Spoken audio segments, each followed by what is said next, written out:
Our background is kind of like everyone else's. You know, we met, we fell in love a whole bunch of years ago, 24 years ago, and met at college. And it's been kind of a wonderful story ever since. We've got how many kids now? 6. Got six kids. And in fact, we've got a couple new ones that we've just added to our family. When most people our age are retiring with no kids in the house, we've decided we need more kids in the house. And so we've just recently, in fact in the last 2 years, adopted 2 new children. And so it's exciting to have a large family because it gives us the abilities to, well, I don't always feel young, but at least we think young because we have to. Our kids get us to it. And we do a lot of things together. We travel extensively. That's been one of the most fun things of all because we take our kids and we load them up on the plane just like most people load them up in a car, and we just go somewhere. And we go all kinds of places, and our kids have seen things that have just been, well, it's kind of a miracle. I really look at it in my life. I mean, here's a story that was kind of interesting. Do you remember when 9/11 happened?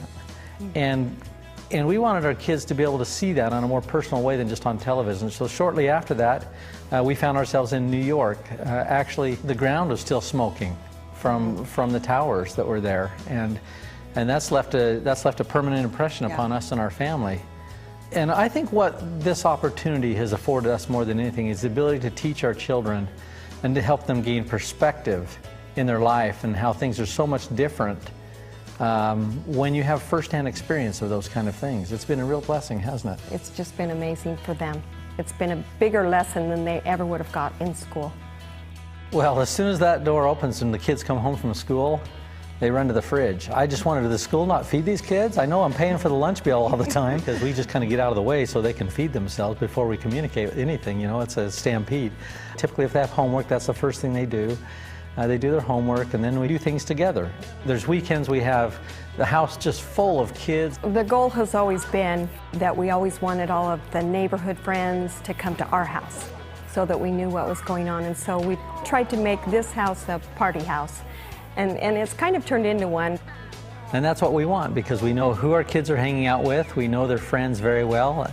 We just have a lot of fun. This is a place to come. It's where everybody wants to be. There's probably no place in the country quite like St. George, you know, with the proximity of the 5 parks so close to us. There's just something new every day.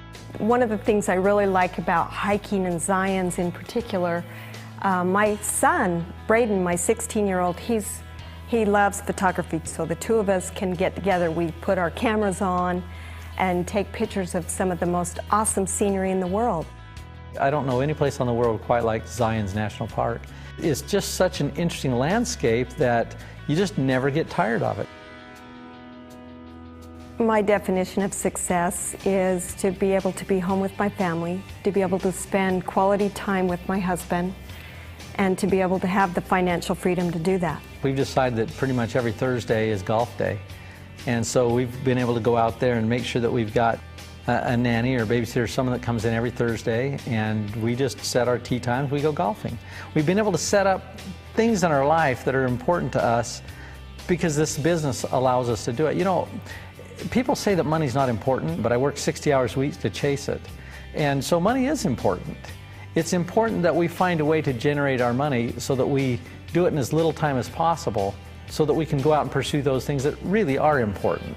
And that's what MonaVie's done for us. It's gave us the capacity to decide what is important in our family and make it so we've got the time and energies and financial wherewithal to pursue it.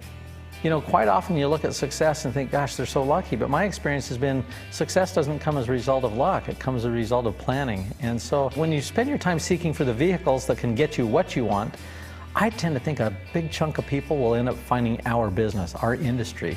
This industry of networking, this career, brings so many benefits that if you're looking for financial freedom and free time, I don't know where else most people are going to go.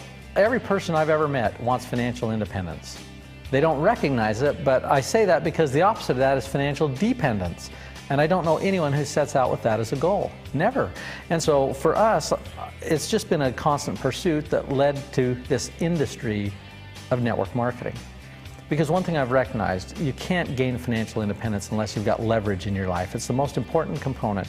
And there's only a couple things you can leverage. You can leverage your time, or you can leverage your money. And for the bulk of us, we don't have money to leverage. So the only thing we've got to leverage is our time. So the real question comes down is, okay, what is the best vehicle on the planet for leveraging your time? And I'm telling you, this is the vehicle. So we found ourselves in this about 20 plus years ago and worked really hard. It took us about a year and a half to generate enough income that we could kind of live on it. But I'll tell you what, our life changed more than all the wealth that's been created thereafter. And the reason it's changed so much, that was the first $50,000 or $60,000 a year that came passively. How would that change your thinking to know that next month it was going to be there, whether you stayed in bed or whether you got up and dug ditches? It was always going to be there. And so our mindset, that's when we gained our financial freedom back in 1990. And what I like about it is that you find that you enter like a new dimension. Your mind is able to start focusing on things you hadn't focused before. Things like, well, more altruistic things. How can I make a difference today? How can I contribute to somebody else who may not be in the same circumstance in life, who may have pain or have suffering or for whatever reason? You know, we live in a world that's got a lot of challenges. And I'm telling you, we've got to be part of the solution. And you can't give someone what you don't have yourself. So the first way to help the poor is don't be poor. That's the first thing. You know, if you want to help someone spiritually, you better be spiritual yourself. You can only give what you have.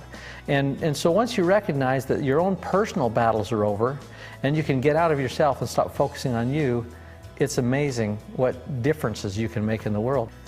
We support the More Project. Our auto ship on a monthly basis pays a donation to the More Project. We believe in it. I think that's a big part of MonaVie and what it's done for the community of Brazil. We do need to give back, and actually we have a goal to take our kids down there and let them see what it's like down there and see the slums so that they can do everything they can to help besides just monetarily. I love what Dallin says. Dallin says if we just grow a giant company but we haven't made any differences in people's lives, we've wasted our time. We love the More Project. We're excited about it, and you know, truth is we feel like we've been blessed very much, so we have to give back.